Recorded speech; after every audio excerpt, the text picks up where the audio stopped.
I'm Justin Boyd. I'm Tristan Jones. And I'm in the playoffs. And we are the Watchers in the Basement. Welcome to the Watchers in the Basement, and welcome to Watchers Football Weekly, a podcast within a podcast.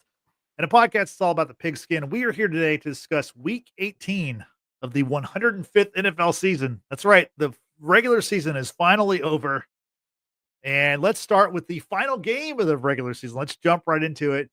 We had this epic matchup on Sunday Night Football. 14-2 Vikings taking on the 14-2 Lions.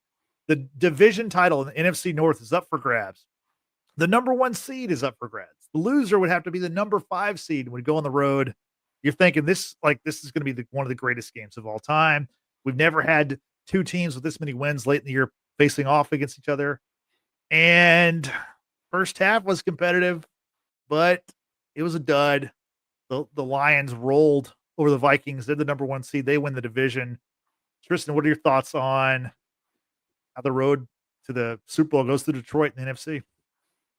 I didn't even think the first half was that competitive, if we're being honest. Close score, though. Close score. Yeah, I mean, close score. Yeah. But, it was kind of clear that that game was being played on Detroit's terms.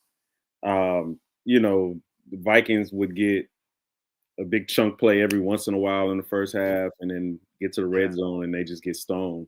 Sam Darnold at no point looked comfortable. They couldn't run. I mean, and the times they did run, they ran well, but I guess because they weren't ahead and because they weren't hitting those deep shots, they just felt like they had to make it up. And that game plan, everything about that game plan was off.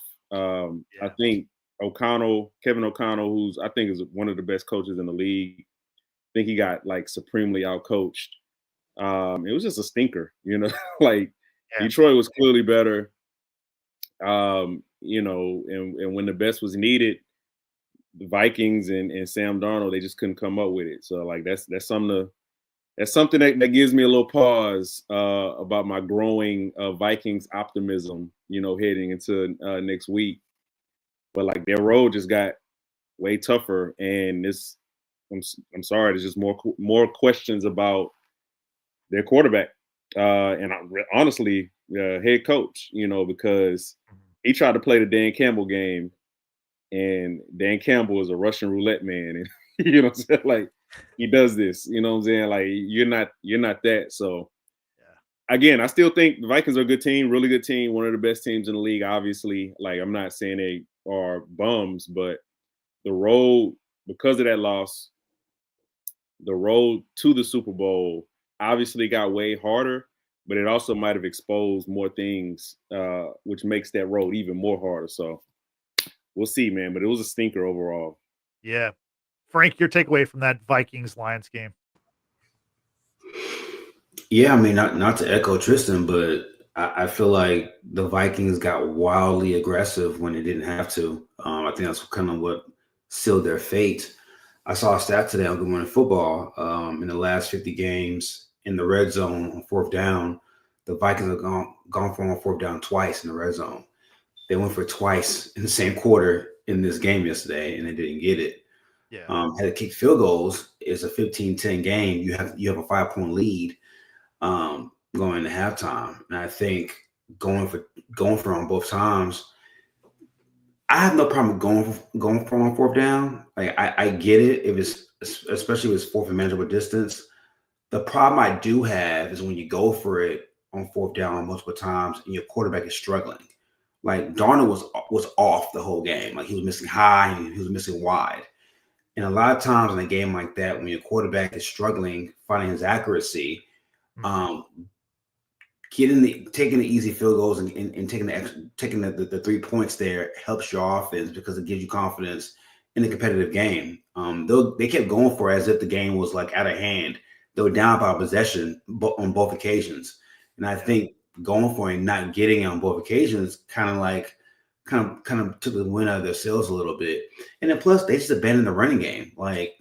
Detroit was bringing pressure. They'll bring in 5-6 guys, especially on long down and distance situations in the passing game, and they just kind of just took away they just abandoned the running game.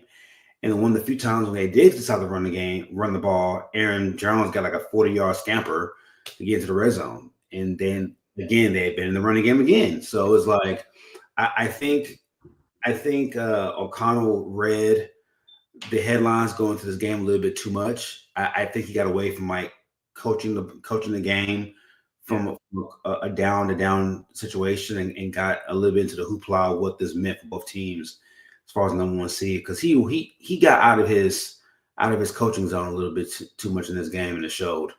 Mm-hmm. Yeah, it was a surprising result. I thought it was going to be a more competitive game. I thought it was going to be, like honestly, I thought the Vikings were going to win. I thought going to this game, they had the momentum. They'd won 9 in a row, and the Lions just kind of flattened them in the second half and really, they dominated the whole game, but really took over in the second half. Let's look at the NFC playoff picture now because it's crystal clear.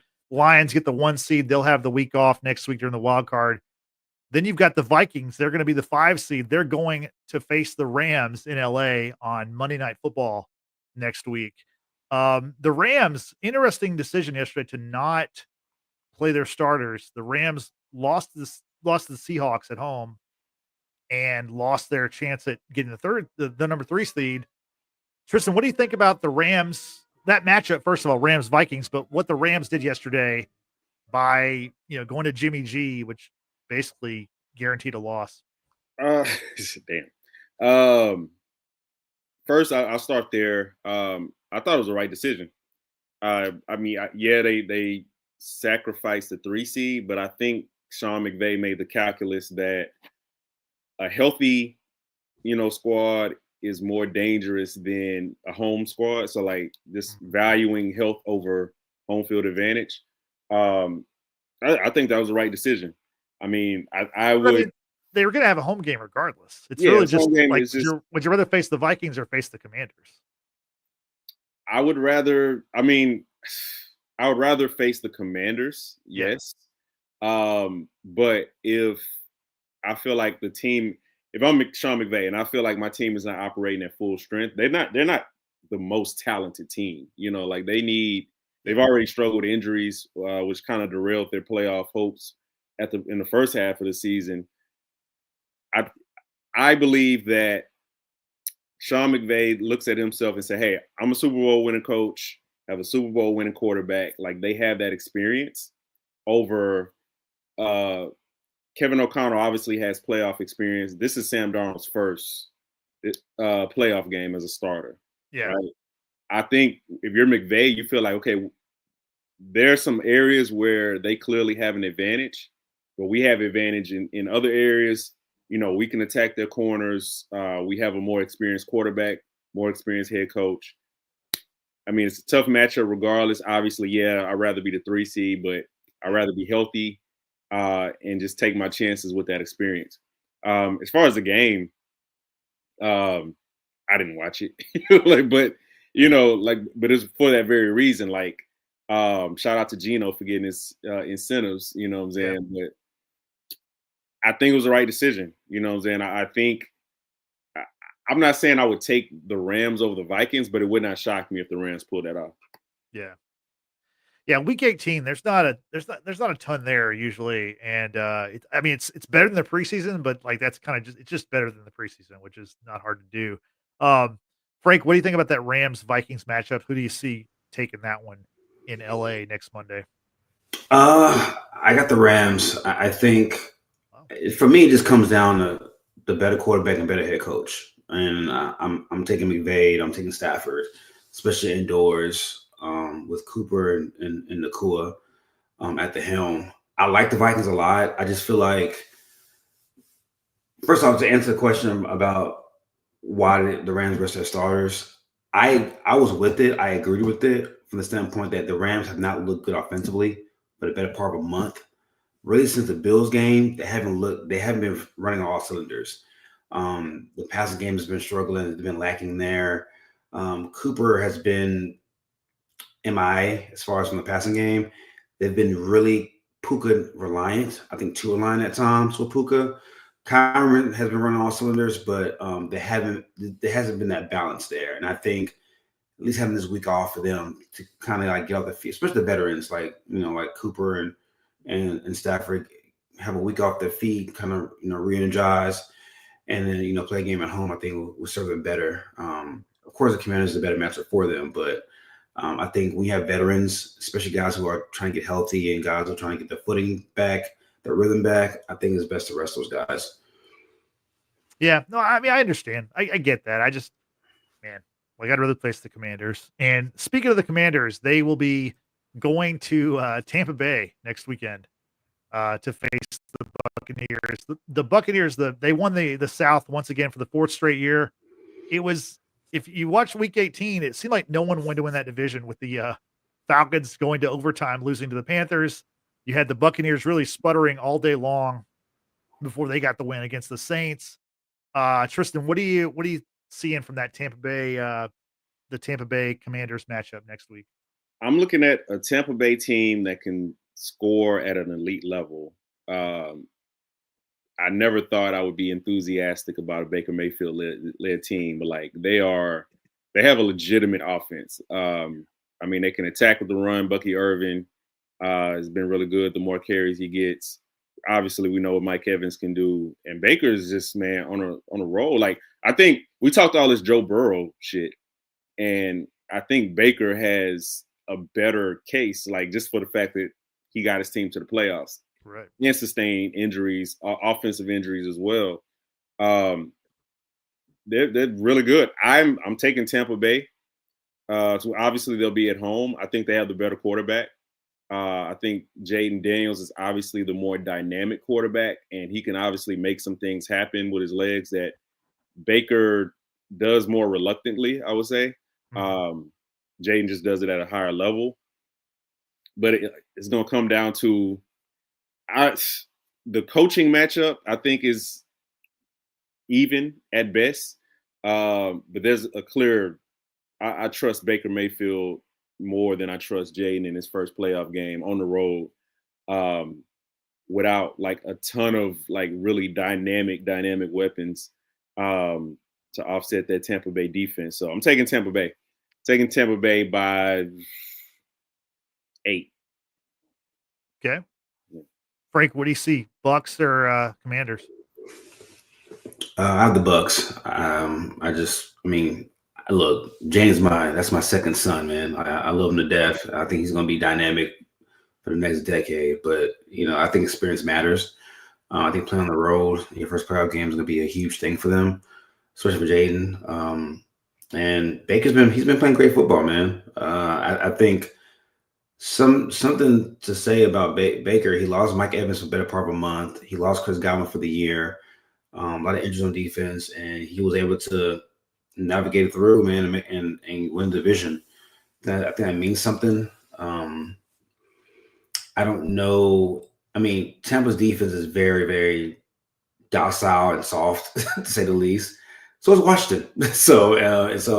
For me, it just comes down to which quarterback I trust more right now, and I trust Baker more. And I think that the ascension of Bucky Irving, who's had 1,100 yards this year on part-time duty. I know he took over the job full-time over the last month, but he's been rolling. I like the ascension of Jalen McMillan as well as number 2 receiver behind Mike Evans. They just have a lot of weapons. I don't know if the Commanders can counter all of that. Now, I'm not saying Washington can't win this game. I mean, Daniels can go nuclear. I just think Tampa has more trusted explosive weapons right now than Washington. So I'll take them 30-23. Yeah, I agree. I got the Bucks in this one also. And you mentioned Mike Evans. Just want to say he yesterday became one of the second player ever to have 11 straight seasons with 1,000 yards receiving.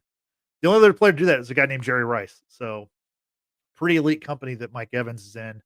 Finally, the last matchup we have this next weekend, the wild card on the NFC side, we have the Eagles, who unfortunately did not play Saquon, so he did not get a chance to break Dickerson's record or even have a shot to go for it.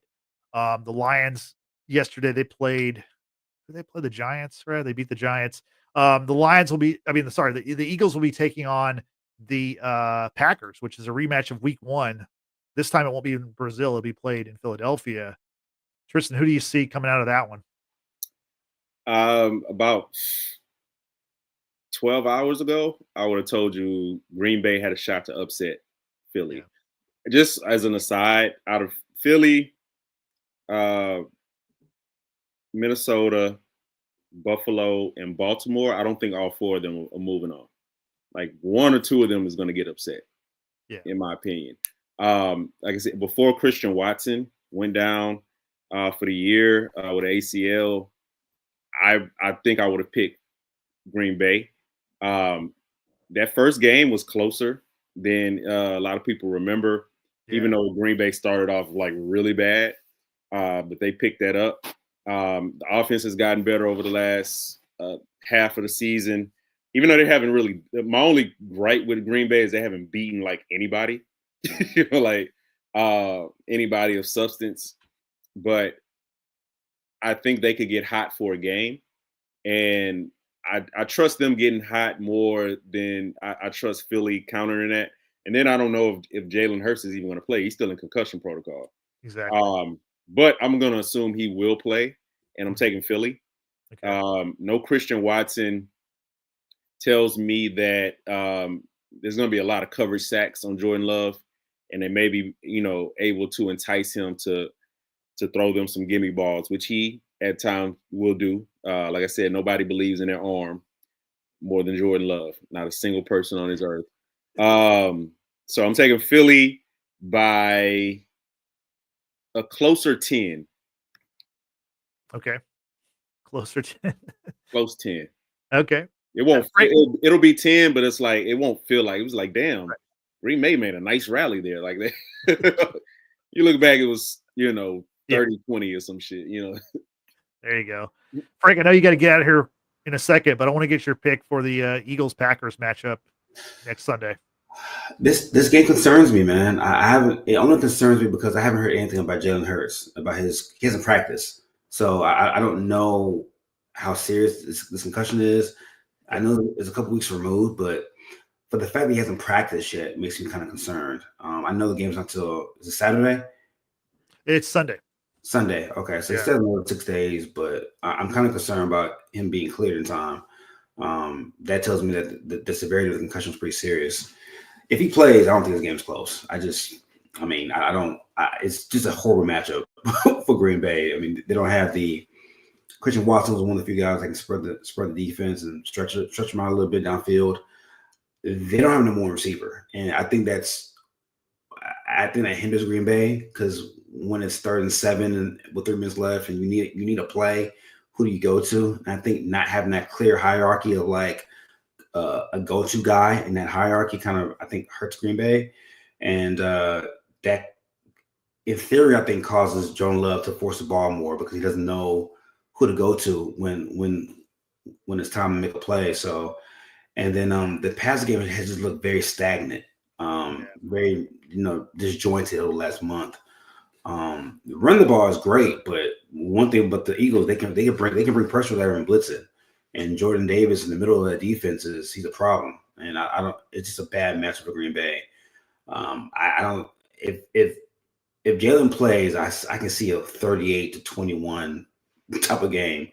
I said it last week on the podcast too. Like, Jordan Love, he has to take these steps, right? Like I know last year against the Cowboys, we kind of anointed him as the quarterback who's arrived as one of the young guys.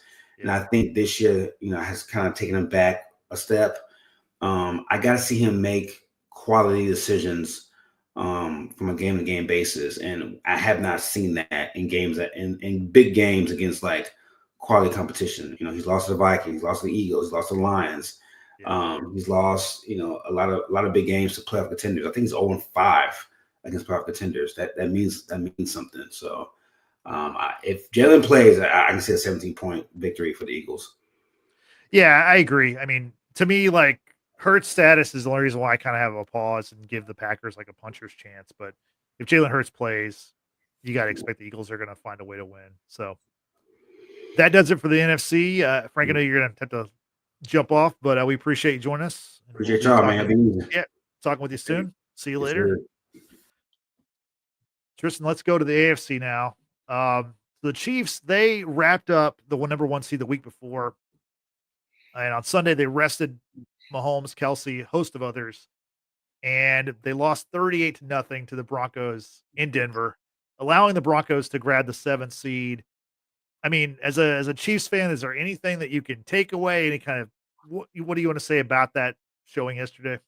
Um, Nothing at all. Yeah, This one thing worried me. Harrison Butker missed another field goal. He doesn't look right coming back from that leg injury or yeah, foot injury, lower leg injury.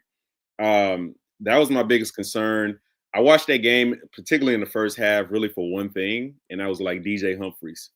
I wanted to see, how well he would do in protection. You know, hadn't played for a year and come back, get hurt in his first game, hamstring injury. So I just wanted to see him get reps on at the left tackle position, and he looked good in the first half. Not as good in the second half. Um, but that was really the best thing to take from it. I like, a lot of young guys got a lot of reps. That's how I look at it, man. It's like a preseason game. Um, Andy Reid and Spags intentionally they ran the most vanilla offense and defense that I've ever seen. yeah, It's just like Bo Nix went 17 for 17 to start that game off, man. Like he got whatever he wanted to. yeah. That was about getting guys reps on the field and making sure nobody got hurt. I know Shamari Connor had like a little minor injury. They just kind of held him out. But that was best case scenario, Right. and then seeing Bengals fans cry. Oh my God. Oh my God. It's been beautiful. So that's an added, bonus. But yeah, like that's what you want. Like this is what Yeah, you win all these close games for. You 15-1. Like you do these things so you can rest guys in that last seat. Just like again, nobody got hurt. I'm my chief concern is, kicker Harrison Butker.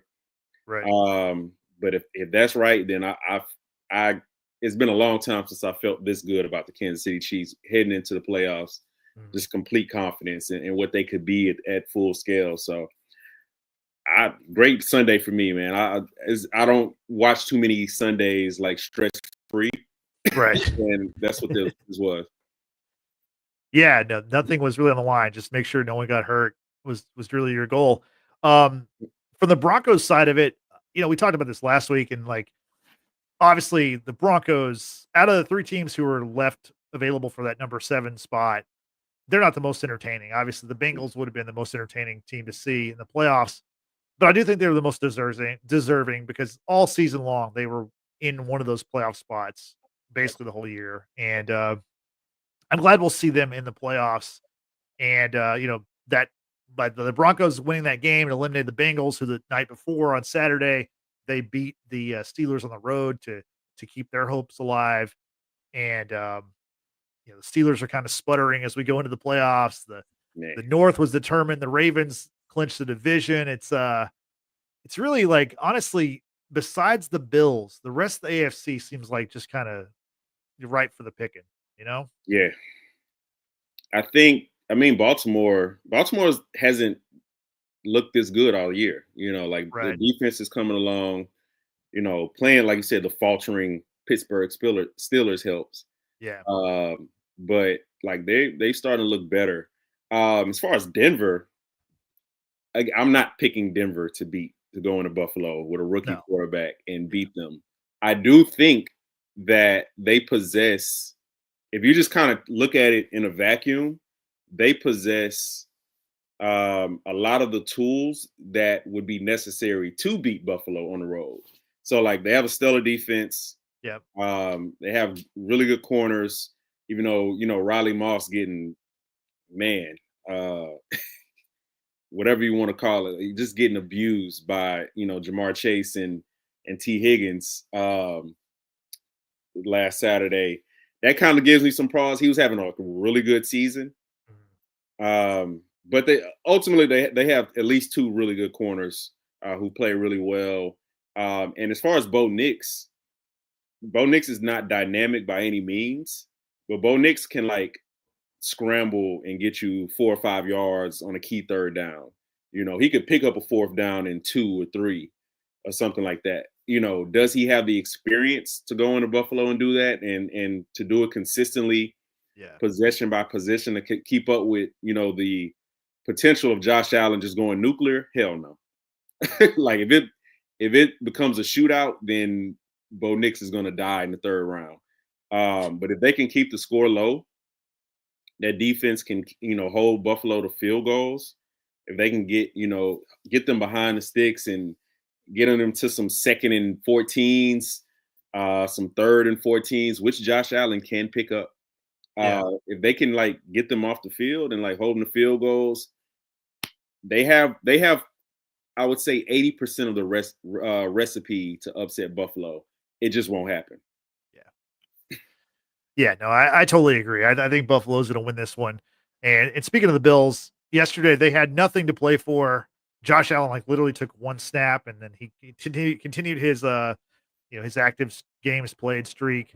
That game was very interesting though, the Patriots and Bills, because the Bills didn't care about winning.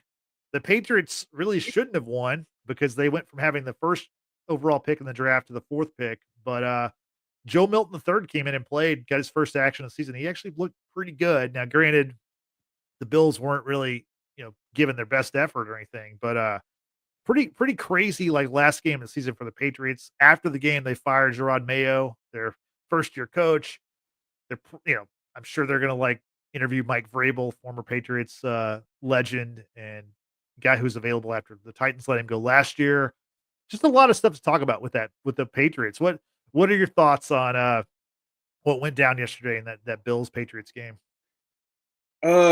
So I've heard other people say this, but it's something I've thought about more and more, and it's something that I always think about as we get to the end of these seasons, in all sports, honestly, but especially the NFL and especially the NBA. You can make a case for firing pretty much every coach in the NFL if you want to, right? Outside of Andy Reid, you can make a case for pretty much any coach besides Andy Reid. If I want, I could think about a reason to fire Dan Campbell if they don't win the Super Bowl. I could, if an owner just literally wanted to without complete national and local outrage, you can make a case for pretty much every coach. With that said, Gerard Mayo was set up to fail. They devoid of talent because Bill Belichick did all the drafting, and his scouting, ability declined by a good 50, over the last 10 years of his reign there as head coach. They set him up to fail. And they obviously knew he had been in that building forever, and they knew that it was going to take some development, for him to become the head coach that they needed. I think what happened was, one, he deserved to get fired. He was really bad.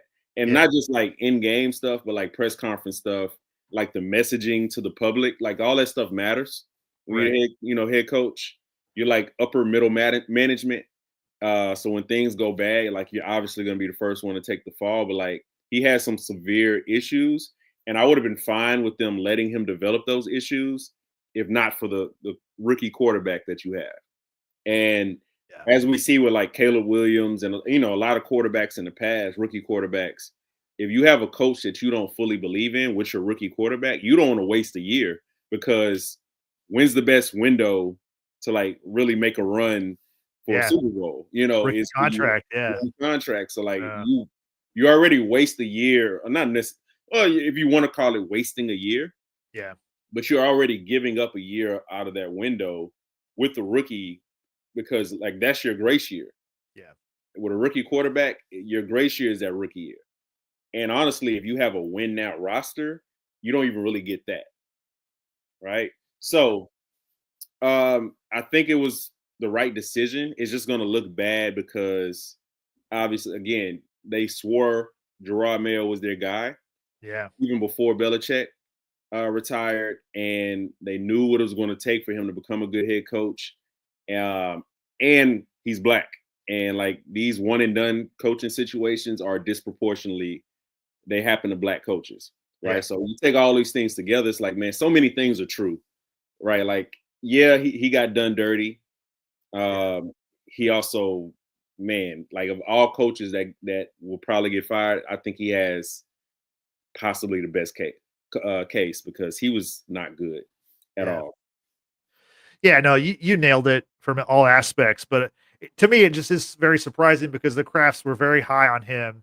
I mean, he, like you said, he played for the Patriots. He was in that system with Belichick for a while. He was kind of their coach in waiting. It was like, I don't know if it was really made public, but a lot of people, insiders knew that he was going to be the coach once once Belichick retired or his contract ended or whatever you want to say.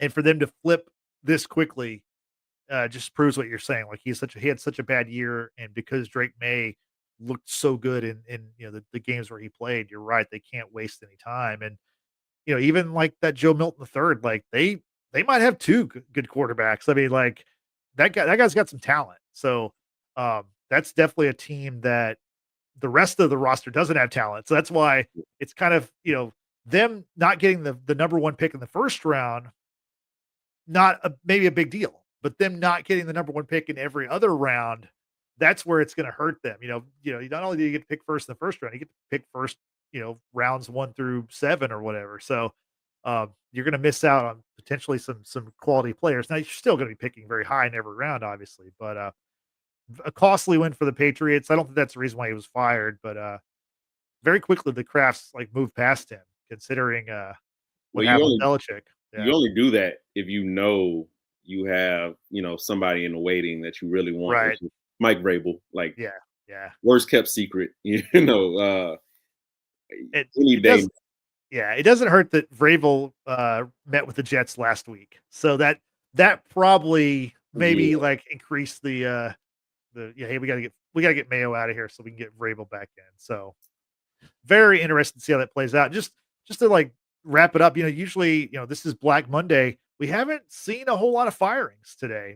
Maybe some stuff will still happen, but we got, the Jaguars fired Doug Peterson, which Yeah. that was totally expected.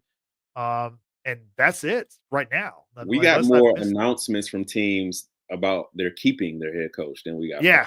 Yeah, the Giants are keeping their guys. Now obviously the teams that have interim coaches, those are gonna be filled by someone else. You got the Saints, the Jets, and the Bears. They fired their coaches during the season, so those spots are still open. But, the Dolphins are bringing back McDaniel, which I guess, I don't know. I mean, Mhm. he creates cool plays. People like him. He's kind of funny at the press conferences, so I guess that's worth something. It's a very smart substitute teacher. That's Yeah. think of him anything more. Yeah, and speaking of the Dolphins, they had nothing to play for because, well, I mean, actually, they did have something to play for, but the Broncos were just rolling over the Chiefs, so the Dolphins really didn't have much to play for Yeah. in that game. Tyreek Hill after the game said he's out, so I guess he's gonna look to be traded or something. Former Chief, what are your thoughts on Tyreek ready to bounce from Miami? I was talking to Frank last night when we watched the Vikings Lions game. And as I was leaving, like we were talking about Tyreek Hill, and I'm like, we went a solid 5 to 7 years without diva receivers. Like Yeah, like the whole culture changed on receivers. yeah, And like just in the last 3-4 years, like start with Antonio Brown and work your way backwards. Like right. we're kind of slowly getting back to like just wide receivers being the most nuttiest position in football. Mhm. It's bizarre because I'm also seeing reports that he refused to go back in the game at the end of the game once the outcome was pretty much determined that they weren't going to make the playoffs. Yeah, And McDaniel called for him to go in, and he essentially said no, and it wasn't like an injury thing. So right. I feel like that situation is going to be a powder keg in the next coming weeks. Do I think the Dolphins are going to trade him? I don't think so. If they do, it won't be to the Chiefs or anything like that. Yeah, Some nondescript team, but right. and they can't cut him because it's like a $28 million like dead money hit. So like that's that's weird because you get so much mixed messaging from Tyreek Hill. Like he openly pines for the Chiefs a lot of times, but he also will, go extra on defending Tua and talking about being Right. a Dolphin for life. So again, wide receivers are crazy. I don't think it makes much logical sense for us to try to make sense of them. Yeah. But that whole that everything about that was bizarre. And honestly, like I don't want to get into like this larger rant about I become such a conservative man. Like it's about athletes and honoring their contracts. But like, bro, you just signed that deal. Like you just got Yeah. an extension. You know what Right. I'm saying? You knew what it was. Like you purposely left a team that was poised to do a lot of winning over the next few years, whether that meant Yeah. Super Bowls or not. And you didn't have to. Like you chose the money, you chose that situation. Like Yeah.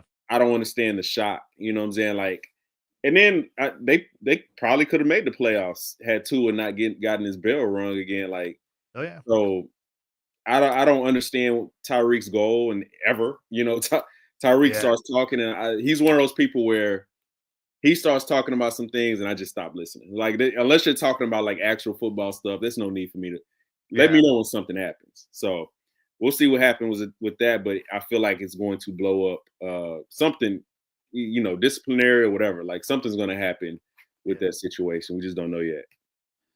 Yeah, a lot of like emotional highs and lows with Tyreek Hill. He's a roller coaster. It seems like you're right. It could blow up or it could blow over. Like tomorrow, he could tweet that like I'm Dolphin for life or whatever. Like whatever. Um, Their I wouldn't. fullback came out and was like, "Man, this is how you know Tyreek just says a bunch of wild shit and people just used to it." Their fullback, I forgot his name, but he I was know you're like, talking "Hey." about. Oh, yeah, He's like, I take anything Tyreek says with a grain of salt, so yeah, that tells me everything I know. Like he's just that guy in the locker room who just says shit. yeah. Speaking of that guy in that same game, other side, you had Aaron Rodgers, which could have been his final game. And if in the NFL, he had a 4 touchdown game, his best game of the season. Do you think Rodgers is going to retire? Do you think he's going to be with the Jets next year? Is he going to play somewhere else? What do you see from Aaron Rodgers in the future? I think it's Jets or nowhere. Oh, yeah. I it's more likely that it's Jets or nowhere. I think there Okay. are some other locations that could be interesting, like San Francisco. Let's say Yep. negotiations with Purdy go bad. They could use Aaron Rodgers as like a hey, Yeah. we'll bring in Aaron for a year. Um, the issue is that Aaron's not good enough even for a win now roster. Yeah. Like he essentially would be like Sam Darnold, a more experienced Sam Darnold, and which could be a good thing. I just again he's going to be 41, 42 Yeah. years old. I don't know if he can hold up for a full season. And again, I just don't think he's that good. Like so. Yeah. I Yeah. think a lot of this depends on who the next head coach is for the Jets and how do they feel about Aaron Rodgers for one more year. Yeah. Do they feel like do they feel like the roster is good enough to raise him up when he, has those dud games, which are much more frequent than they've ever been. I don't think the Jets have that. So again, is there's been rumors about like Rex Ryan being a favorite, and which Yeah. blows my fucking mind. Um, but I could see Rex Ryan coming in and saying, "I don't want to take a chance on my job, essentially, with a young quarterback. Yeah. So hey, let's bring back Aaron. Devontae has looked good the last few weeks, and Yeah. let's get the band back together." Outside of that, if they bring in a younger coach, somebody who is more inclined to see the bigger picture, and not look at this as like their last hurrah as a head coach, Yeah. then I don't think they're bringing back Aaron Rodgers. Yeah, I think you got a good case there. But I do think that like I don't know what he's going to do, obviously, but I think that he's pretty pleased with himself after yesterday's game. I think he wants it to be like this big like media guessing game, and the truth is he's not Tom Brady. Like he's not like I don't I like it's a media story, but like football fans who actually watch the games, I don't care if he plays next year. I mean, honestly, it won't impact me at all. Like on it, like and the team, whatever team he might have played for, it'll impact him in a positive way if he doesn't play for him. So I think it's if he retires, it's good riddance. If he comes back, cool. But he's more Man, known for his media takes and his press conference stuff than he is like his play on the field. So that's a sad way to go because I feel the same it way. is. Like Yeah. I feel absolutely nothing about Aaron Rodgers. Yeah. Like at best, I'm annoyed with him when he talks. Yeah. When he lies about his vaccine status and like that's at best. Like that's not even like apathy. It's like my Right. at best case scenario is annoyance.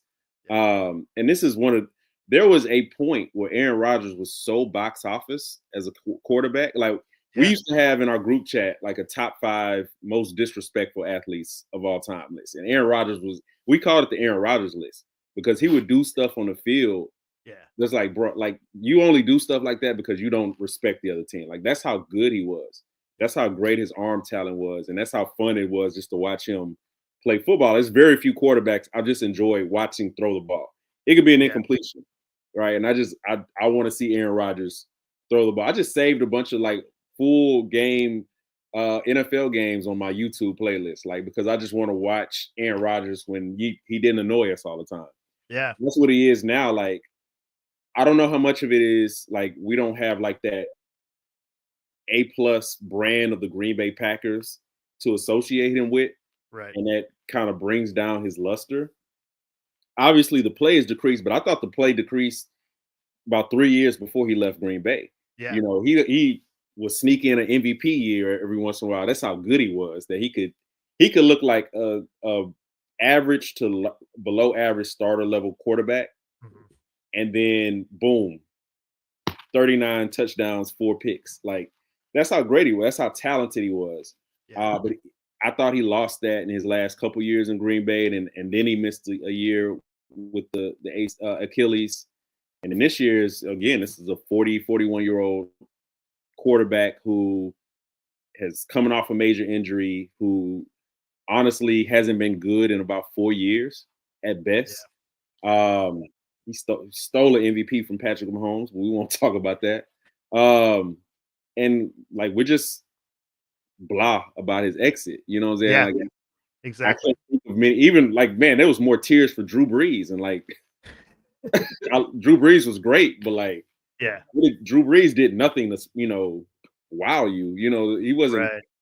He was spectacular with his consistent excellence. You know what I'm saying? And he would make some great throws, but not to the level of Aaron Rodgers. And it's a shame that he won't get the same send off. Like we won't be seeing Aaron Rodgers on Amazon Prime. Like that won't Yeah. be happening. It's interesting because his career is kind of ending the same way Brett Favre's did. Sort of where it was like it's like people wanted him to go away. Like it's from being like begged to come play in Minnesota to like, hey, get out of here.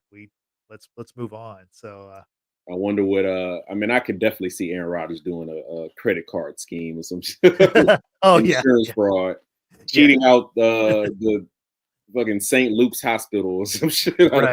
Right. So he can like create a miniature golf course, put it in his backyard or something. Yeah, I could definitely see that. So make ayahuasca retreat in San Bernardino. Right. Oh gosh. The only thing worse, like maybe I want Aaron Rodgers to continue playing because I feel like he's only going to become a bigger problem when he's not playing football. At least we know where he is on Sundays most of the time. But, oh, we'll see him every week on Pat McAfee. oh yeah, he'll be out there. He'll be out there. But so yeah, I don't think either one of us are waiting on pins and needles to find out about that. But we'll definitely hear that at some point during the offseason. Let's talk about some of these playoff matchups in the AFC. The Texans are in their familiar spot of kicking off the playoffs with that Saturday 3:30 afternoon game, which they played like, I don't know, 8 or 9 times.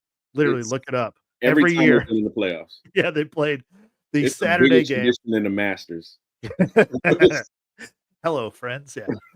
Jim Nantz won't be calling that game. It is a CBS game, but Jim Nantz, Tony Romo, I doubt they're touching this Texans Chargers game. This is a McCourty game if I ever seen one. Yeah, I think so. The Texans, they beat the Titans yesterday. They had nothing to play for. The Titans wore the Oilers gear against the Texans, which okay, so I know a lot of people in town and in the area like have a lot of feelings about this. I'm gonna say this. Here's especially what me. yeah. So my thing is I've seen this said over and over. It's like people are saying, well, the Titans wearing the Oilers jerseys is a Bush League move against the Texans. I disagree.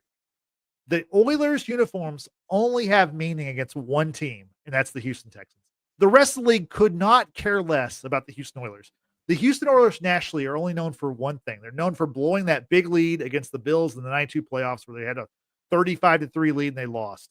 The rest of the country could not care less about the Houston Oilers. So to me, and I'm not a fan of the Titans, I'm not a fan of the Texans either, but I thought it was cool to see those jerseys come back. It doesn't bother me that the Texans are now, granted, I'm not a fan, but like I thought it was cool to see those jerseys on the field. And by the way, the two times that the Titans have worn the Oilers gear, the Texans have gotten the win. So like I think it's like people are kind of working themselves up with this storyline, but it's like the Oilers, like they left. They left almost 30 years ago. The Texans, Houston got a team like 20 something years ago. We've had a team here in Houston for a long time. The Texans can be their own thing. The Oilers were their own thing. Let's move on and enjoy. Like whenever you see the jerseys, like, yeah, those are awesome jerseys. I love seeing those helmets. I love that gear, but that's the Titans stuff. So let's let it go. What do you think about that? I take high offense to literally everything you just said. Wow. Okay. Literally everything you just said. I'm like, I have to rub my leg to like control myself from blowing up. Okay. Crashing Let's hear it. Full Yeah. disclosure for the audience. I was born and raised in Houston, Texas. Yeah. My first favorite sports team of any kind was the Houston Oilers. Yeah. I grew up loving the Houston Oilers. I thought the Houston Oilers would be my team for the rest of my life, as disappointing and heartbreaking as they were. It only made me love them more. My favorite football team of all time, pre-Chiefs, is the 93 Oilers. Yeah. Like that's the first team I remember like following every single game, like game to game to game. Oh yeah. They went on like this massive win streak, and in my 8-year-old brain, it seemed like they're winning the Super Bowl. Like this is what happens. Like I've never seen it like a win streak. The thing was like an 8-game win streak, and that was as good as winning a Super Bowl for me. Oh, that year that they won 10 in a row. Honestly, that year, yeah. Yeah. I'm right. I'm 8. I was 8 years old. Yeah. This was the biggest thing in my life, right? Love the Rockets as well, love the Astros, but like the team that like my whole family would come together for Oilers games every Sunday, So like the Oilers were one of my first loves just in general in life. They're also my first heartbreak. And they were also the thing that made me see sports in a less romantic view, right? Like again, the Oilers left in 95. Yeah. At least by 96, they were gone. I'm 11 years old. Yeah, or maybe 97. I think 96 maybe was last year. 97 was the first year in Tennessee. Yeah. They were the Tennessee Oilers for a couple of years there. Yeah. So again, the Oilers were gone by the time I was 10, 11 years old. Right. Like, and I wasn't your average child. Like the thought of Santa Claus like was stupid to me. It was like again at like 4 or 5 years old. Like, are you serious? Sodom and Gomorrah, I questioned openly at 8 years old in my third grade Bible class. So like, but sports was the thing I saw as like this romantic thing. Like, this is our team. How dare they take away our team? And they took away our team like very easily, despite public outrage. And then they left, and like that literally broke my heart. So even when I was 12 years old, seeing them being called the Tennessee Oilers burned me, So to see them come back, the Tennessee Titans, they didn't just leave, but like they took all of the history kind of with them. They took, but they never want to presently acknowledge the city of Houston, and that's where the outrage comes from. Yeah. You don't want to recognize your history, this long history that you had in this city, but you want to take all the other superficial things that come with it, including the jersey. And the jerseys are like a symbolism of that. Imagine your ex-girlfriend that you love for years leaving. Yeah. Well, hey, you can leave. Okay, cool. But then they send you a postcard every year. That's what wearing those jerseys is to us. You know, like, hey, we got over the fact that you left, but like, don't give this constant reminder of you leaving. And like, no. So do people today care about the Oilers? Less so. Yeah. But that's also not the audience of the outrage. The audience of the outrage are football historians, football purists, there's people who still care about the Baltimore Colts. You know what I'm saying? Like, this is something that's etched in football lore. Yeah, the Oilers are most known for the biggest comeback in playoff history. The first time I ever cried over sports, by the way. Yeah. But like, that's a big part of NFL history. Oh yeah. And to like throw that away, like, that's part of sports. It happens. But I say all that to say, I hope the Tennessee Titans never win another game for the rest of their life. I openly cursed Bud Adams before and after his death. And I think his daughter Amy is a piece of shit. So I've gotten over it. I found a better team to root for. Hey, football is fun. I get to experience winning. If I could take back anything, I would still be an Oilers fan, if they were still in Houston. So yeah. You know what? I appreciate your passion. I understand it, because like I said, so I'm not a Titans fan, I'm not a Texans fan, but I did grow up an Oilers fan. My grandpa was a huge Houston Oilers fan. So all those years you're talking about, I remember them losing to Elway in Denver in the playoffs. I remember them losing to Joe Montana and the Chiefs here at home. I remember them losing to the Bills, obviously. I remember a ton of things. I remember a Christmas Day game when Warren Moon wasn't able to play against the 49ers. Cody Carlson comes in and has a good game. The Oilers win, and then that's part of the reason why they gave Moon the boot. He went to Minnesota, where he also played phenomenally well for a couple of years. Good old racism. Honestly, that was my first time like experiencing racism, or like, sports racism. Warren Moon and Cody Chandler, like the shit that like Cody Carlson. I'm sorry. The stuff that they would say on like sports radio about Warren Moon to like justify Cody Carlson was in my very young mind like eye-opening. So there's a lot of history there. Yeah, no, I understand. I understand the passion. I understand the love for the Oilers. My thing is like they're gone. Like Houston got another team pretty quickly. Like think about Seattle with the Supersonics. They don't have a team. They haven't had a team in a long time. They may get a team back at some point, but who knows? Houston got a team relatively quickly. You've got your own thing. To me, it's like them wearing the Oilers jerseys just kind of adds some spice to that rivalry and makes it a rivalry, because that division, it's been one of the worst divisions in football year in and year out. I mean, this year the Texans, they won the division, but like there wasn't much competition. At least that gives something to the rivalry. And I like seeing those jerseys. I'm not rooting for those jerseys, but I like to see that stuff back. I like the entertainment value of it, but I understand you got the hometown passion, and I get it. I respect it. So I hope they go 0-17 every year. Well, if they do next year, they will have the number one pick for the second straight year, because they are on the clock for the number one pick in the draft. So interesting to see who they take. We'll be talking about that at some other point. As far as the Texans playoff game, they're hosting the LA Chargers. Jim Harbaugh comes back to town. He won the national title at NRG Stadium last year. He's bringing an NFL team this year. He got to the playoffs in his first year. 11-6 are the Chargers. Who do you see coming out of that game? I have the Chargers. Yeah. I think that the Texans are going to hope that Justin Herbert you're going to hope that they just don't have enough weapons. They're not able to like find the weapons they do have. But Ladd McConkey has played really well as a rookie. Quinn Johnston, outside of his occasional 2 drops a game, has come on strong in the last half of the season. I think that's just too much.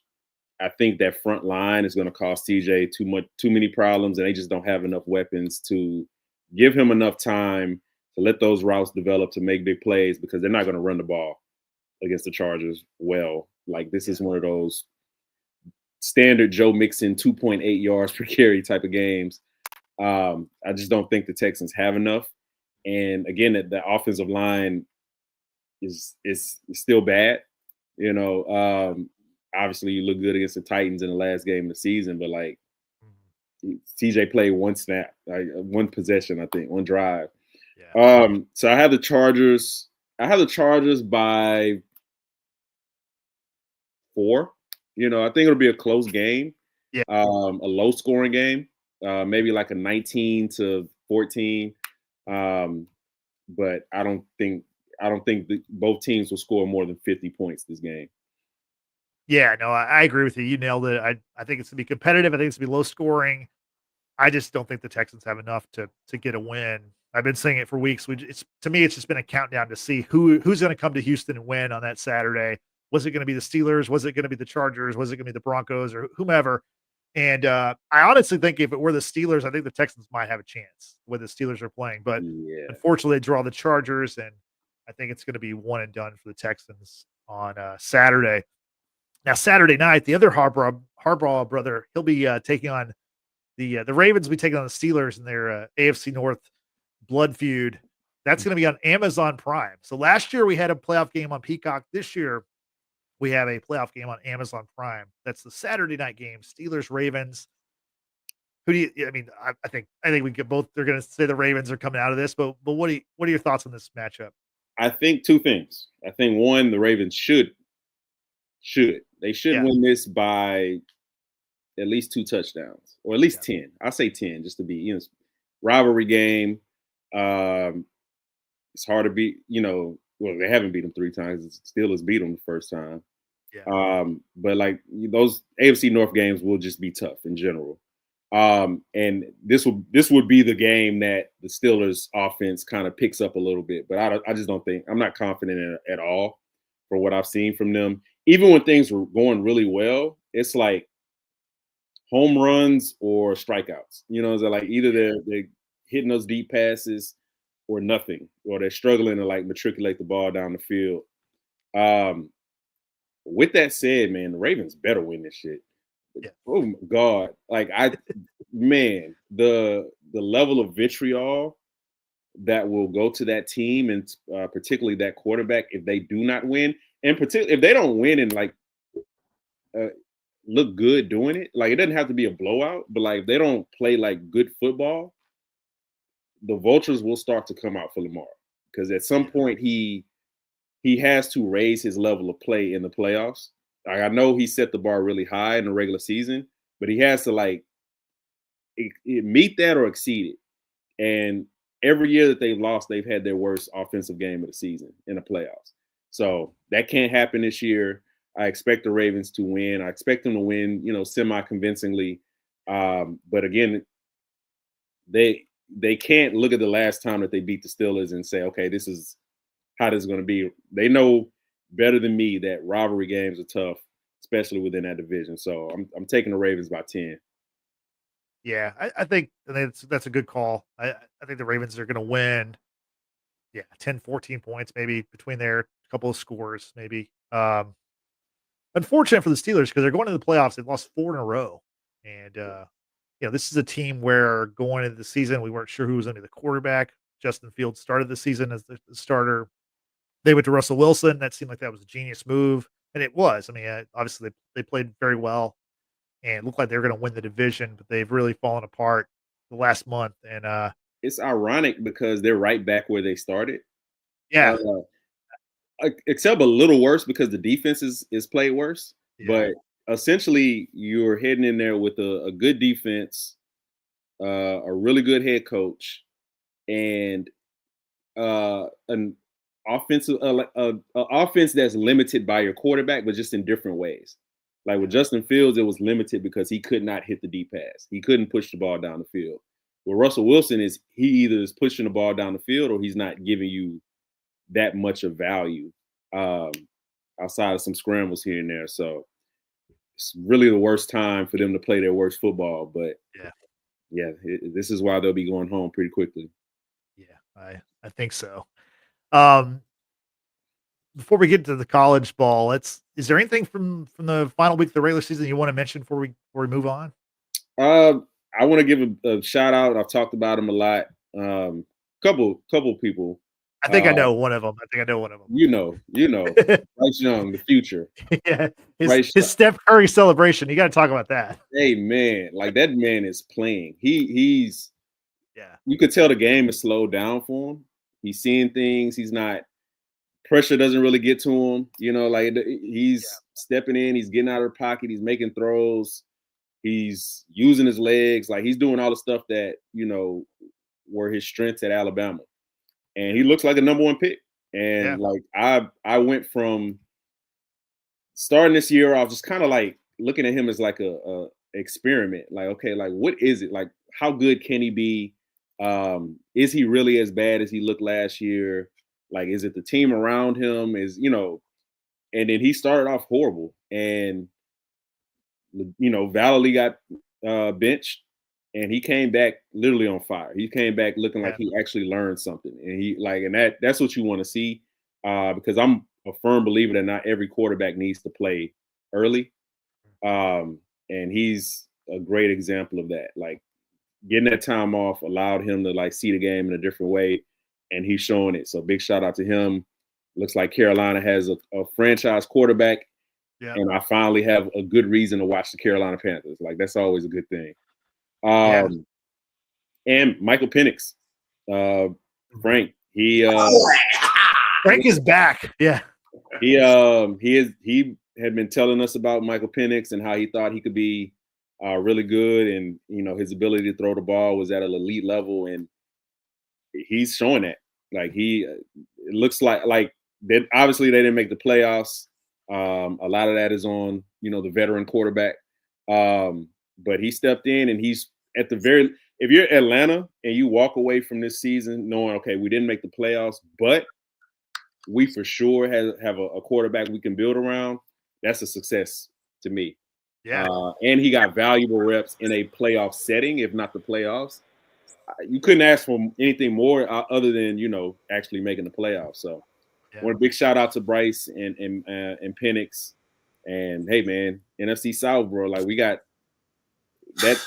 that division was looking like the MEAC,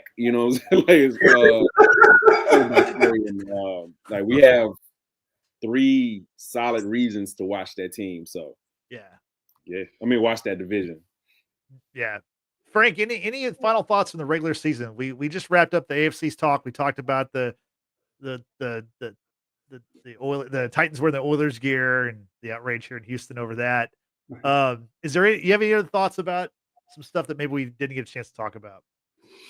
Well, I'm not sure. I'm sure Tristan already covered it already, but I've just been so impressed with Bryce Young over the last 6 weeks. Like this man, I mean, Carolina kind of got lucky. They fucked up. Like they fumbled the bag as far as like how to handle him. And if it wasn't for that unfortunate accident that Andy Dalton had, we probably wouldn't have seen Bryce Young again this season. But I think Bryce Young sitting for that time that he sat down and being able to see from the sidelines and watch Andy and kind of hold the clipboard for a little bit, I think really helped him and gave him that confidence because he looked lost in the beginning of the year. And I think sometimes when you draft a guy so high, you try to justify, well, he's a top 3 pick or he's the top pick of the draft. He has to play right away. And sometimes guys aren't just ready yet. Sometimes the guys need to sit because that game speed in the NFL is just so different from the college game. And then for a guy like Bryce, yes, he is a rocket arm, strong, accurate, anticipates very, very well. But again, when you're playing with multiple first-round picks at Alabama and you're playing with all that talent, and you go from that playing to a team that's devoid of talent, that's ran poorly from the ownership down, it's hard to play aspiring football and put yourself in a good position to play football at a high level. So shout out to Bryce, man, because that's not easy to go through. A lot of quarterbacks they fall by the wayside mentally going through what he went through. Look at Derek Carr, David Carr in Houston all those years. Like it broke him, and that I was afraid of that. But seeing him bounce back, I'm really, really proud of him. And Tristan will tell you, man, I've been a Penix fan since he was in Indiana. And, the constant setbacks, like Bryce, he had setbacks as well, but more physical setbacks with the knee injuries, the constant ACL tears and, transferring and just bouncing back and going from Indiana to Washington and making himself a top 10 pick from the hard work of getting back and working on his mechanics. Like, he's a guy that got better every single year. And I think we got to revisit seasoned quarterbacks in college. Jane Daniels, 6 years in college. Penix, 6 years in college. Bo Nix, 5 years in college. It's okay to get a guy who's experienced because those guys have seen everything, right? They played in multiple offenses. They played in big games. They played on bad teams. They played on good teams. The variance of experience that a guy who has 45, 50, 55 starts under his belt, he's more bred and equipped to handle that type of week in and week out NFL grind. A guy who's played 1 year of college, who's 21, coming out, starting right away. Sam Darnold, Mark Sanchez, Mitchell Trubisky. These guys didn't have, time under them to play football. Trey Lance. So I think the NFL needs to really revisit that and look at drafting seasoned guys who've played for an elongated amount of time, and guys who haven't played that long. It's okay to draft them. Sit their ass down. Let them learn. Let them watch. Yeah. If you put all this financial resources into a guy, you want them to be successful in the best way possible. Especially if this guy is tabbed to be the franchise quarterback of your team for the next 10 years. So that's kind of what I want to say. Yeah, no, great stuff. Great point. We'll see if that actually comes to fruition in this year's NFL draft or going forward in the future. My final two things I want to mention from the regular season: the 49ers. They went from Super Bowl runner-up to last place in the NFC West, 6-11. Horrible finish. Horrible. Even Juwan Jennings was less than 50 yards from having a 1,000-yard season. And he got kicked out of the game for fighting. This was the team from hell, the season from hell. The 49ers experienced it. They were my pick to return back to the Super Bowl. So I totally whiffed on my preseason pick with that. My other picks were okay. I think I got 5 of the AFC teams, 4 of the NFC playoff teams, but yeah, big whiff by me on the 49ers. And finally, the Bears. The Bears had lost 10 straight. They finally got a win to end this season. They beat the Packers, their hated rivals, on a walk-off field goal in Lambeau to send the Packers to the number 7 seed. So congrats to the Bears finally getting a win, because they were 4-2 at one point. Finished the season 5-13. So, or I'm sorry, 4-13, or no, 5-12. I can do math. I'm okay. I can figure it out. It's 17, not 16 anymore. So that does it for the NFL. Let's go to the college game. College football playoffs. We saw the quarterfinal games this past week. We got we'll run through those kind of quickly. We had the Fiesta Bowl. Penn State beat Boise State 31-14. The Peach Bowl, which turned out to be the best game of all. Texas 39, Arizona State 31 in double overtime. We're going to spend some time on that one. The Rose Bowl, not a close game. Ohio State 41, Oregon 21. It wasn't even that close. And then finally the Sugar Bowl, Notre Dame, stout defense, 23-10 over Georgia, beat them dogs. Tristan, let's go to you first. Of those 4 games, which one do you want to talk about? The only fun one was Texas and Arizona State. But yeah, fun game.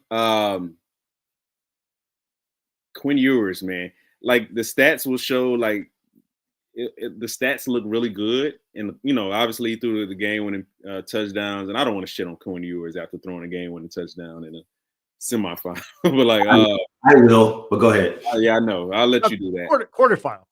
Yeah, quarterfinal. Okay. I don't pay attention to college football playoff shit. But big throws, entertaining game. The biggest takeaway for me, honestly, I thought Arizona State played really well. I really like their quarterback Levitt. I think in about 3 years he'll be really good. Obviously, running back. Somebody let me know his name. He'll be a Scatterbo. Yeah, Cam Scatterbo. Yeah, I kept calling him Scat.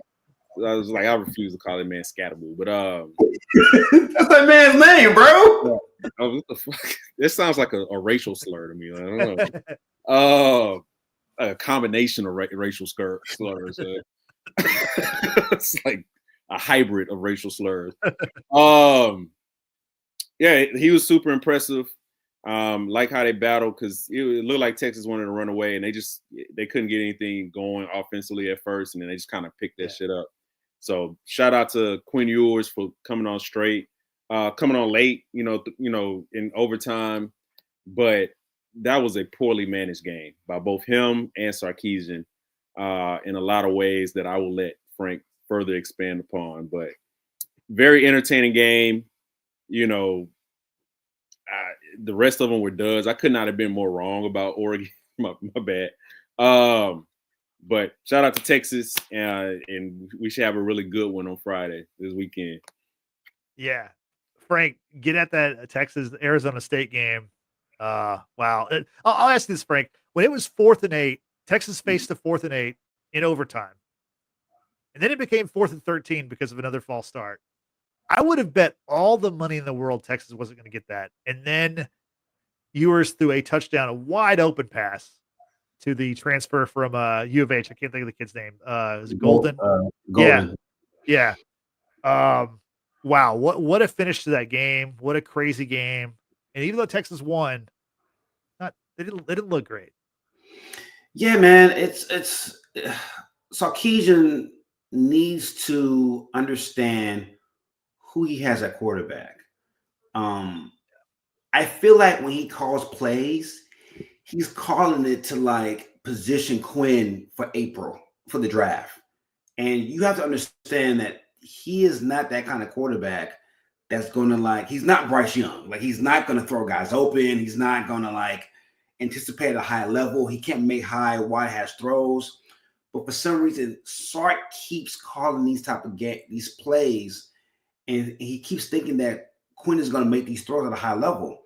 Quinn excels off RPO, off play action, moving the pocket, throws out wide as he's rolling out. He doesn't have a strong arm. He struggles with decision making. Those two throws down the middle of the field in the third quarter, he threw a pick. The other throw should have been a pick. He threw it both times in double coverage, and both times pre-snap he had a predetermined mind of, I don't care who's down there. I don't care what six is down there. I'm throwing to Golden. Down the goddamn. No, I think the first one was Isaiah Bond. I'm throwing to Isaiah Bond on that backside post. I don't care who's down there. I'm throwing it to Golden on that same play. I don't care who's down there. And on both occasions, if you watch that play, there's a post that Bond and Golden ran on both those plays, and there's a crosser coming on the opposite side. The crosser's wide the fuck open. The safety's is a single high. Safety's bailing back. He's taking the post away. The crosser's wide open, and Quinn refuses to throw it there. But again, that tells me that Quinn struggles with decision making, and he struggles with going through his progressions. And it shouldn't even got to that point. It was 14-0. You was driving on the way to make it 21-0, and then you get into this pass happy.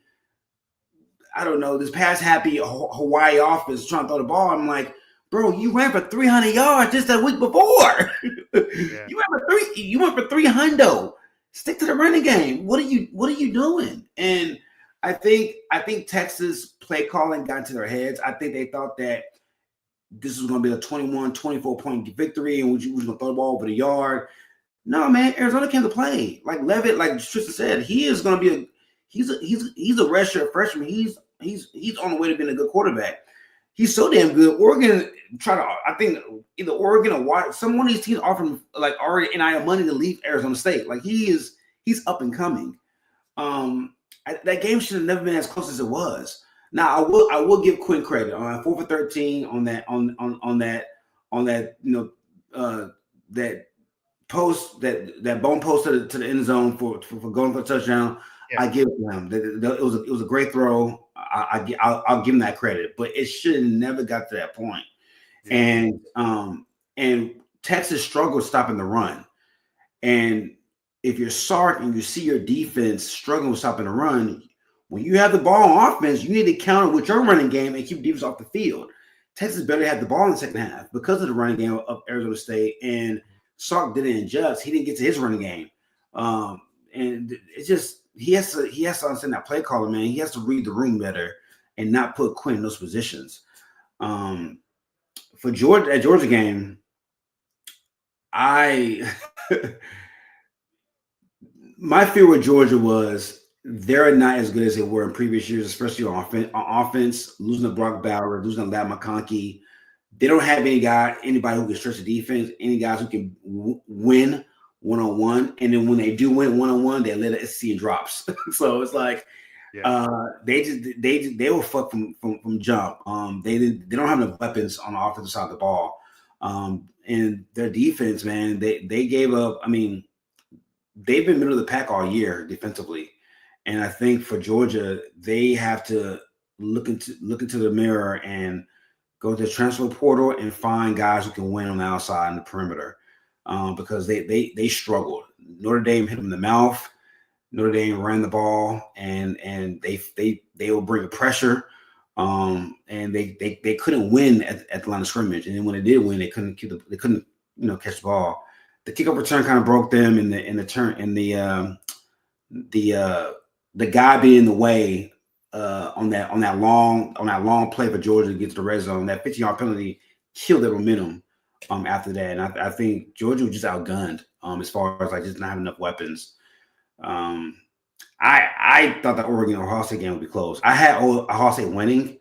I didn't see that. Like that's if you're a scout and you watched Dylan Gabriel and you were unsure about what he could be, you now know what he is after that game. Like there's a defining bottom line of like who he is as a quarterback, and he'll probably be playing CFL come April next year.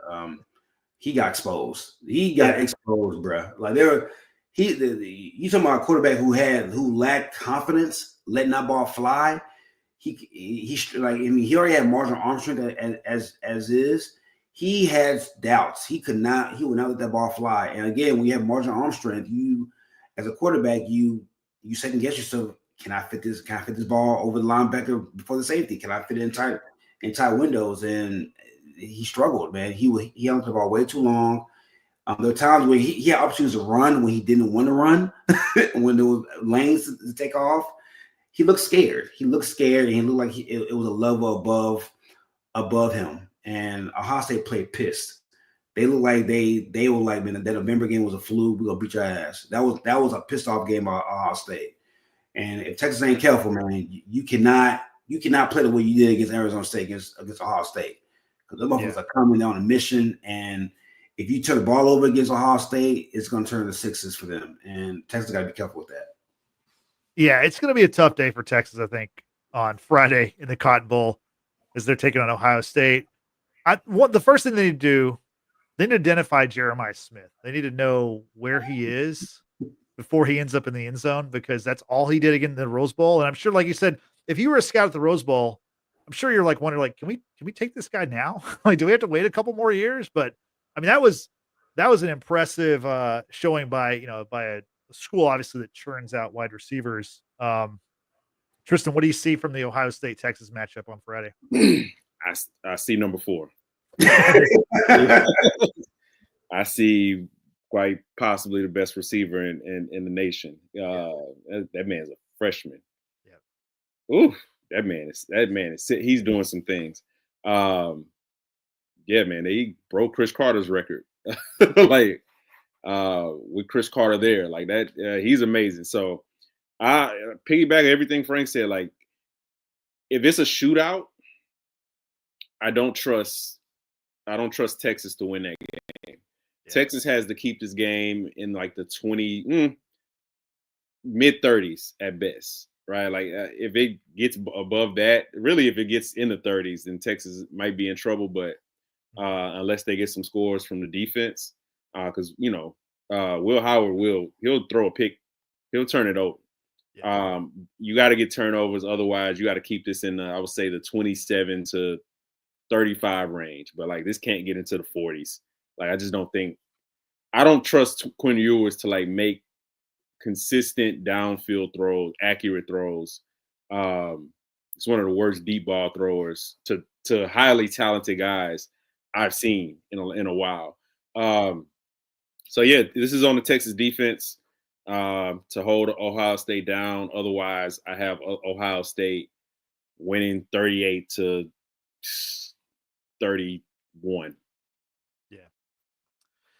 Yeah, I don't know if it's going to be that close. If you look at Ohio State, what they've done in the playoffs, they've obliterated Tennessee and rolled Oregon. And I think if Texas played those two teams, they'd go 500 at best. I don't think they would beat both those teams. So the fact that Ohio State's just crushed both teams, not a good sign for Texas. Also, not a good sign for Texas is their field goal kicker can't make a field goal when it really matters. So that could be a problem in the Cotton Bowl. It might not come down to a field goal. It probably won't come down to a field goal, but we shall see. The other semifinal matchup is on Thursday. You got the Orange Bowl. You got Penn State taking on Notre Dame. Frank, who do you have coming out of this one? Oh, man, that's a tough one, man. Both quarterbacks are sketchy. This is a playoff field of just sketchy ass quarterbacks. All four quarterbacks. Like, who's the best quarterback? Yeah. And none of these guys are first round picks. None of these guys are like. No. If I had to pick, it has to be Will Howard though.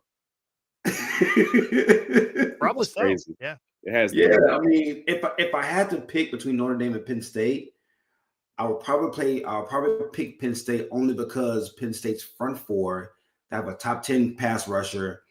They have two NFL running backs back there that can those guys are future first, second round picks. Both those guys are. That will be, and I can see a 24-19 type of game either way, but I would say Penn State. I don't know. Riley Leonard, he threw for 94 yards against Georgia. I don't know, and Penn State's defense is to me better than Georgia's. So I don't know if Riley. I don't trust Riley to make plays when need be. Drew Allen, I don't trust either. But if I had to trust Drew Allen, between the two quarterbacks, I'll trust Drew Allen a little bit more. It's not saying much. I like Drew Allen, but I like their running game. They have a NFL tight end. Number 44 is one of the best tight ends in the country. So I'll say Penn State 24-20. Okay, good pick. Tristan, what are your thoughts on the Orange Bowl? I'm going Penn State as well. I like 24-20. I'm gonna say something like, I don't see Penn State getting. I'm gonna say Penn State 21-17. Okay. I don't know where these 17 points are coming from. Special teams probably turnovers. Yeah. Maybe one big 40-yard run and just comes out like they just finally break through a defense. Yeah, about 21-17. I think. Okay. I like the scores y'all are giving. I think Notre Dame's going to win though. I think they're just it's their year to go to the title game and lose to Ohio State. They're still going to get there. It's interesting. We're down to the Final Four. The Final Four are not the top four seeds. Although those teams they're all done. They were one and done. Frank, this is the first year of the 12-team playoff. The way it's working out, it's working out like a playoff. Like whenever you go to the playoffs, you don't get like the pure best team wins. It's whoever is the best on that day. So what are your thoughts as we head into this Final Four? College football is now gearing towards who has the best roster, who has the best 22 on the field. The quarterback is not going to matter as much, only because these programs are just stockpiling talent. They're getting transfers. They're getting guys. Ohio State paid $20 million for their roster, and it shows. They're really good. They have one of the best freshmen in history. Number 4, they have they have another first round pick in Emeka Cuba at wide receiver. They have one of the best D lines in football. Like this is what college football is going to be. It's going to be like baseball. It's going to be the have and the have-nots, and it's going to be roster fill of talent and which quarterback can make the least amount of mistakes and not fuck the team over when it comes time to like grab the bull by the horns. That's what it's going to be. Something tells me this is not going to be the first time you see a bunch of just mediocre quarterbacks. I think this is going to be a constant rotation of just programs wanting, hey, I need a junior to run this, to drive this Ferrari for 6 months. Let's go get the 5-year starter from Kansas State. Let's go get the 6-year starter from Fresno State, who was all Mountain West or whatever. That's going to be the college football now, because they want guys who are ready made, who are experienced, not so much the most talented guy, but they want center callers who are experienced, who have seen everything, who can drive the bus. And these four programs left, none of these guys are first round picks, but they are arguably in part of the top 4 rosters in football. When you look at the top 8 defenses, all 5 of the 8 were in the playoffs in the last couple rounds. Texas, Georgia, Penn State, Ohio State, Oregon, all 5 defenses in the top 7, all in the final round. So this is going to be the best roster wins, and which quarterback fucks up the least when it matters most. Yeah. Tristan, any final thoughts on the semifinal matchup, or just how the playoffs have played out so far? If only somebody came on this podcast and told you that there is no good way to determine a national champion. They have not invented one, and this surely is not one. We got the teams that we got, man. Like these are college students. Like, yeah, there people betting on these things. Like, it's so fucking insane to me. Like, these are college students. These are undependable, unreliable human beings. You know what I'm saying? Like, who the whims of how they play could change by the wind. You know what I'm saying? Like, so like, this is what we get. Like, you can have a team who, like Notre Dame, who cannot throw the forward pass. You know what I'm saying? Like, you can have the college version of Kirk Cousins, you know, at Texas, who is actively lowering the ceiling of a team while a much more talented quarterback sits behind him. Like this can happen, like, very easily. You know, you can have a Will Howard who looks the part, part all-star with some talent around him, who, you know, like, Ohio State has not wowed us in years, honestly. Yeah. And this it's been decades since the Zeke team won a championship. Yeah, like they haven't really challenged. Like, they're the team that really used to get their doors blown out. So yeah, we have 4 good teams and a unpredictable system, and this is what we have. Like, there's no good way to determine it. So, like, for me, I'm just looking at who's playing. Is there a player on it, that I can identify that I want to follow? How good will they look in the NFL? But, like, there's no stakes to these things. So this is what we got, man. We have a television program, a tournament style. So whatever, like, this is whatever you get me, man. Yeah, it's a crapshoot. It's the NFL Junior, basically. And I mean, with the, basically, no superstar players. The only superstar players are freshmen, and like, that's it. Like, I think about this. If one of these star players' girlfriends breaks up with them the week before, that could be the difference between winning and losing. That's how insane how much we rely on these kids to perform at a high level. These 18, 19-year-old kids, man. It's crazy. Well, looking forward to seeing how it all plays out this weekend. So we've got college football playoffs. We've got the NFL playoffs. It's going to be a great weekend. Look forward to talking all about it next week. Do y'all have any final thoughts before we get out of here? I'm gonna be hitting up y'all on GroupMe and Facebook for updates, because I don't know how I'm gonna be watching the games in Tokyo. So I'm gonna be bothering y'all for score updates. Wow. Okay. Yeah. What's the time difference, Tokyo to Texas? 15 hours ahead. It's tomorrow. It's tomorrow over there. Okay. Yeah. Okay. Yeah. So when I fly back, I'll be flying back in time. There you go. Yeah. Nice. Back to the Future stuff. Tristan, anything else you want to mention? Nah, man.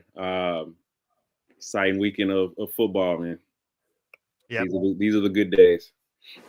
Yep. Looking forward to seeing how it all plays out. So I want to say thanks to the people who join us in the live chat. That's the best way to check us out. Thanks to Nathan Babcock. I believe that's a new person in our chat. So appreciate you joining us.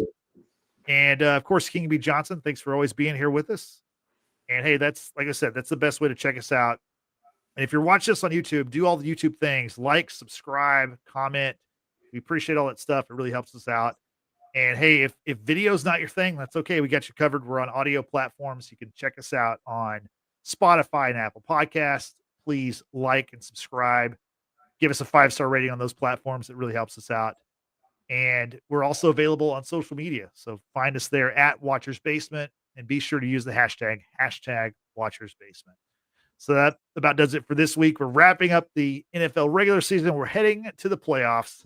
So for Tristan and for Frank, I'm Justin saying thanks for watching. Thanks for listening. We will see you next time. Have a good night. Bye-bye. Zig to the Chargers. Let's go.